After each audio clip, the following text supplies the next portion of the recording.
বাড়ি কাজ আর পারছি না করতে বাবা।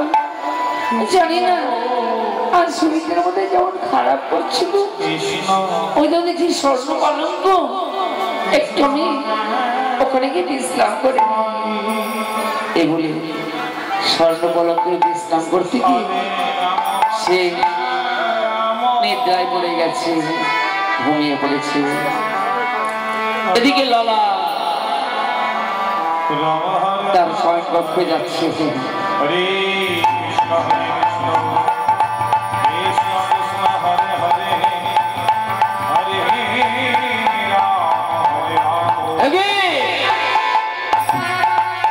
আবার শয়ন কক্ষে বাড়ির দাসী শেষ হয়ে রয়েছে স্বর্ণ কলঙ্কে।